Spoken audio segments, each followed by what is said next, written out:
GameTout! Welcome to GameTout, the show where I talk about video game topics that you want to know. Today's topic. What are your thoughts on Nintendo's E3 2019 presentation? And there's a lot to talk about, but the first thing that we're going to say, Zelda. Alright, let's put that to the end because oh my god, I'm going to talk about it. So yeah. This E3, Nintendo did another Nintendo Direct. Normal, same old Nintendo stuff where they do, like the, things and they're just, talking, and then they do like the sketch, Bowser comes in, but it's the wrong Bowser, goofy, show a couple things. I feel like it's been like the same type of show lately. With Nintendo's presentation, so nothing to kind of glamour about on that end. I do hope that they spice that part up because I like when they do do something different so they can like market a little bit. But overall, game wise, woo! Oh my god! So all right, let's get into it really quick. So Nintendo didn't really show off anything too new besides Zelda. So it was all really games that we were kind of expecting, but they're not bad though. Like the games that we're expecting, we wanted to see stuff from it, so that's why it's not a bad direct. We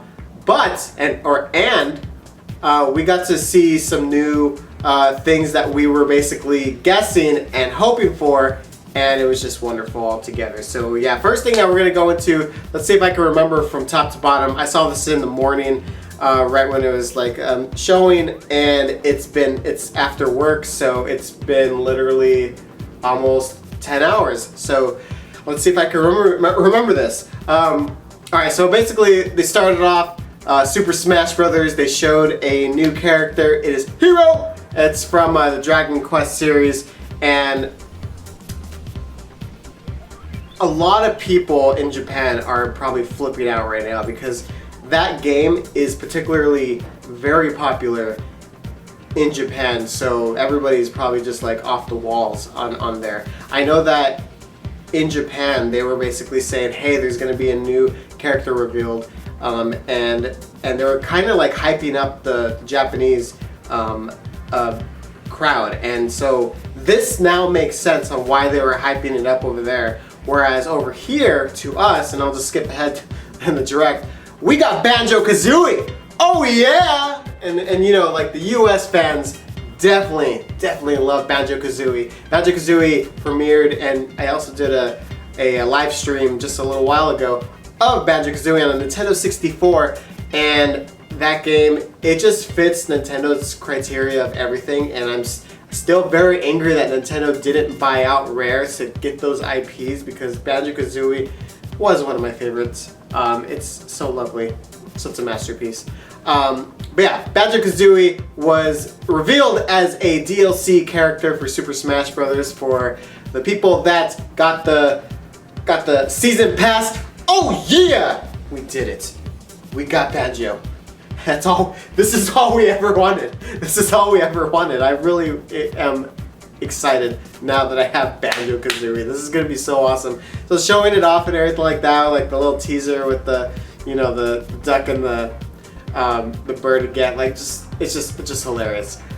But I love their movesets. I love like how the level is gonna be like. Like Gruntilda's lair, like leading up to like the path, like that mountain. I just love it. It's just kudos. I'm so glad that Nintendo and Microsoft were able to basically make this deal happen. On both sides, they seem very friendly with each other, and I'm really appreciative of that because basically it's they're going to make more money off of this deal. I know like like if you're really competing against each other, it's a bad thing, but like to me, just the way that they sell systems are just way different, and the types of games that they have are so different right now, and so like they can literally work together, and I'm so glad that they're doing crossplay and they're doing Banjo on here. Perhaps this is just going to lead into maybe a sneak peek on a new Banjo Kazooie game, and it's going to be released simultaneously on the Switch and the Xbox. I would be just all for that. That would be amazing. But yeah, going back, we saw some Fire Emblem. We saw some Animal Crossing. Animal Crossing did get delayed to 2020, March 20th, 2020. I think that's what they were going for. So 2020. Oh my god. So yeah, that it's getting delayed. A little bit of a bummer there, but honestly, they have a lot of games coming out this fall. If you think about it, we have let's just actually from E3 on. And I'm just gonna really just talk about Nintendo stuff. Like if you think of like the highlights and stuff, we have Super Mario Maker coming out, Super Mario Maker 2. That's coming out this month. The next month we're getting Fire Emblem. The next month after that, there's, oh my god, I had it on the tip of my tongue. Oh my god, what's coming out in August? I don't know. Leave it in the comments. Oh, that's gonna kill me. In September we have The Legend of Zelda: Link's Awakening, which, by the way, let's break it off really quick. On that spot, it still looks like the same old. They have this like little dungeon, little maker thing, which is pretty cool. I'm thinking that you're gonna basically kind of like, you know, when you take the pictures on the DX version, you're probably gonna like find these pieces and like put them together and like maybe be able to, you know, do, you know, basically put them together to do more dungeons or something like that. But I don't know. I'm interested to see how they implement that. But the thing is, it still seems like the same old game. To me, if it is the same old game, I wish that they did a Triforce collection where they basically released Link's Awakening, Oracle of Ages, and Oracle of Seasons, and just do it in that same style, because basically it uses the same mechanics, it uses everything. You could just kind of just go bloop, bloop, bloop, bloop, bloop, bloop, and it would have been pretty cool. But they didn't go that route, but oh well. Anyways, that's coming out in September. Awesome. In October, I was thinking that Luigi's Mansion 3 was going to be a Halloween. They only said 2019. I still think that it's going to be a Halloween title. I still think it's coming out in October.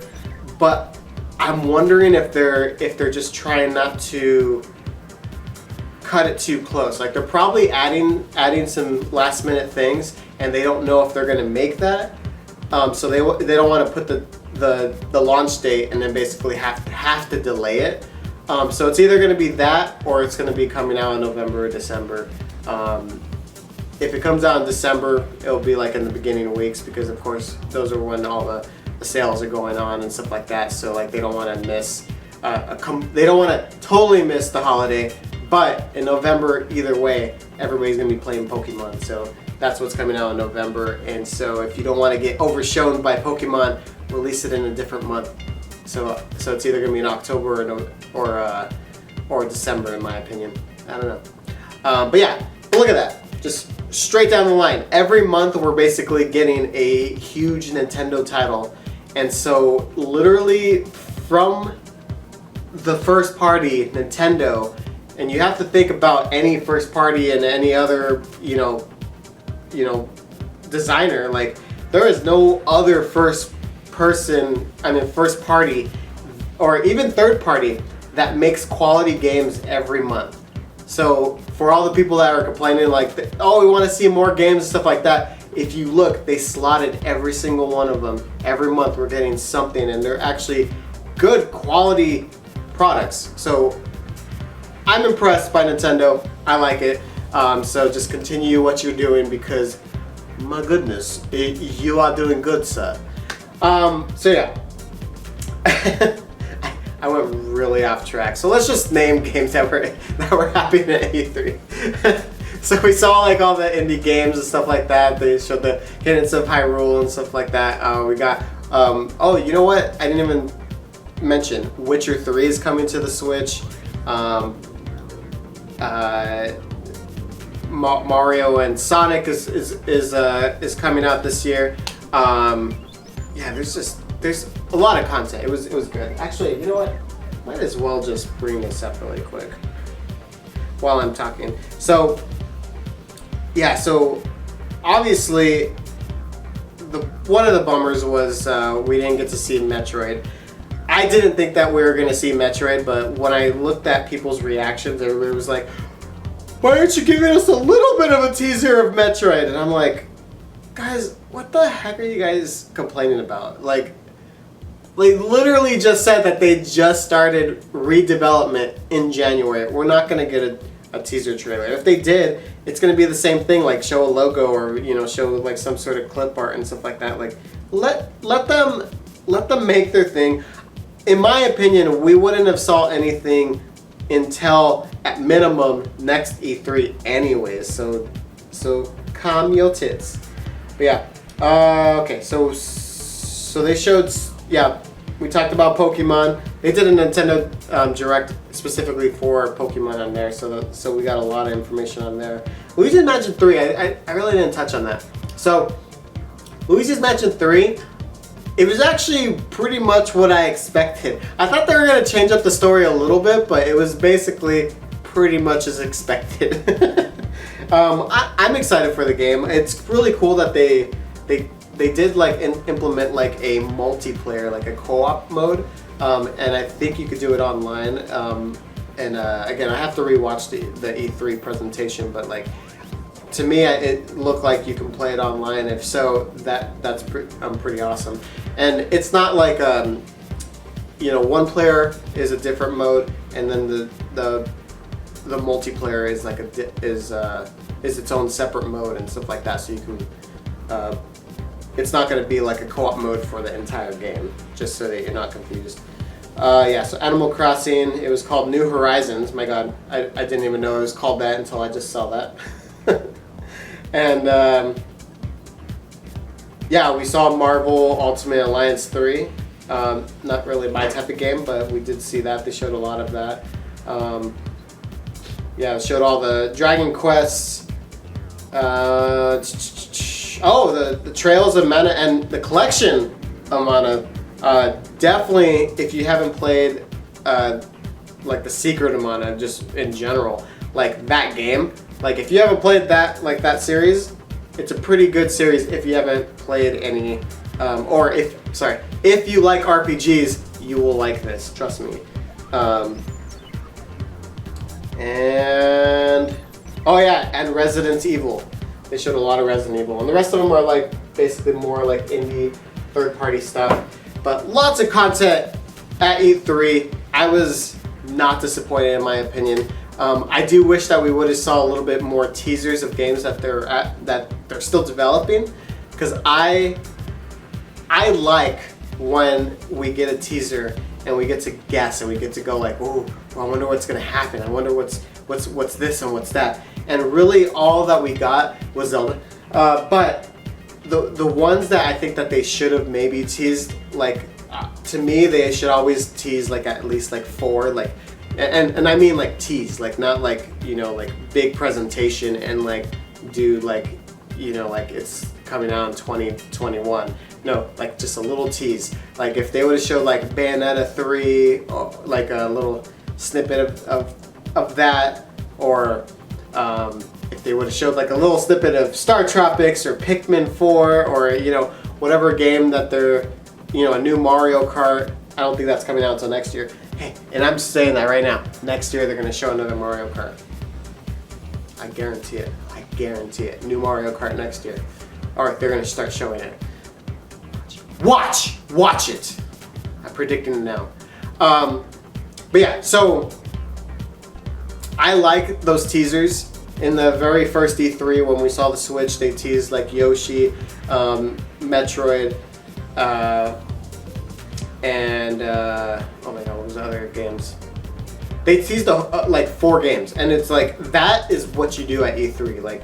Like you show your content, what you're gonna do, but you also want to have people like just go bananas and just try to figure out like what are these trailers and stuff like that. Like that's why I think everybody wanted to see Metroid, even if it was like a little thing, because they wanted to see if they could figure out what type of game it's going to be and stuff like that. The reason why I said I'm not really particularly like I wasn't thinking that Metroid was gonna make it, was because it's so early in the development that I don't want them to tease a storyline thing, which they already teased the logo, so they have to kind of show something. So if they show anything, if they do any story, that means they're basically locked on this design, or if they're locked on this type of story, or they're locked on this. If they're early in the development and they are still trying to find out what is Metroid Prime 4, then I want them to find that out within their, studio. I don't want them to to go, oh shit, we need it on the display now. Let's just, yeah, yours looks good. Oh crap, we chose Todd's. Damn you, Todd. We don't want to see that, because then games turn out horrible. So, anyways, the real thing, Zelda. Oh my god. So, The Legend of Zelda Breath of the Wild 2 was shown, and it was marvelous. Oh my god. So, and I will probably make, yeah, you know what? I am saying it right now. I am going to make another GameTout specifically to talk about Zelda, because I was actually thinking right before this, it'd probably be better if I show the trailer and kind of talk it through and stuff like that. I know there's analysis people that do that, so like probably, what is it, I was gonna say crazy, Game Explain? I think they always do analysis that way. I did that for Super Mario Odyssey. I'll probably do that again, so I'll do a GameTout specifically to go through the entire trailer and just kind of pick out stuff that I notice and theories on maybe like where the storyline's going, because from what I saw, I watched it about 10 times. From what I was watching, I think I know where the story's going, and I'm interested. I'm very, very, very interested. But what I like about this trailer is it was super short, it was super cryptic, so basically this is the type of trailer that people are gonna pick apart and go like, oh, I wonder what's going on, I wonder if this is gonna happen. Like this is a perfect trailer, and it was dark. Yes! I love when Zelda is dark, because like it's just like, oh my god, I hate like the little kiddish stuff and everything. Like this game, it really had like, that Majora's Mask,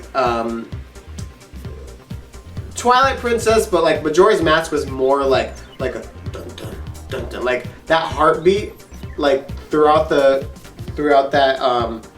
trailer, like, and it's Ganon's heartbeat. Like Ganon's heartbeat, like basically like throughout the trailer, and it going like, and you see, the corpse of Ganon, and basically like, it was just so good. But a lot of things that we could gather from there, it looks like, just based on just the way that Zelda looks, I'm guessing that Nintendo's going to make this a co-op.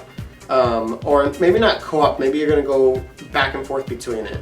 I'm not sure exactly what they want to do on there, but I know Nintendo did say back in 2013 that they did want to explore Zelda being a like multiplayer. They wanted to figure out how they can incorporate it in a main Zelda, so not like the Triforce Heroes, but they want to do like a main Zelda, but it being multiplayer. They didn't get to do it in Breath of the Wild, but that was one of their things that they were envisioning when they were making the game. So now with the Switch, and now that they have the engine, maybe they're exploring that. I don't know.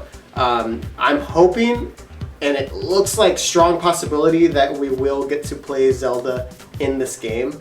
That's what it seems like. Again, this is really too early to know, but I'll talk about more of that in analysis and stuff like that. The other thing to take away from here is Link definitely looks like he got that power. So whatever that power that went to his hand, that's basically going to be the mechanic. So it sounds like the Sheikah Slate is probably not the mechanic that you're going to be doing. It's probably going to be this hand thing, and it's probably going to be like, telekinesis, maybe like hookshot type stuff. Like, it's probably gonna be a lot of things with that hand, which is gonna be pretty cool. Dungeons definitely return. The way that they were presenting this, like going into like this cave and going through it. They showed a entrance at some point, so like it seems like dungeons are back, which is what everybody was going for. So it really seems to me like what everybody was asking for in a sequel. They kind of showed everything on there. They showed like dungeons, they showed like you know, it seems like there's more story. It seems like they're going in a darker directions. Like it was basically glimpses of little things that everybody would love. And also, and this is something that was missing in Breath of the Wild, the music was very like dim, you know, like in Breath of the Wild. On this one, it seemed like the sounds were more alive, like it wasn't necessarily music, but I could tell by the sounds that it sounds like they're gonna bring back the music, which is gonna be, you know, everybody's gonna be like, yes, they brought back the music, and it seems like it's going to be eerie, which is, I love it.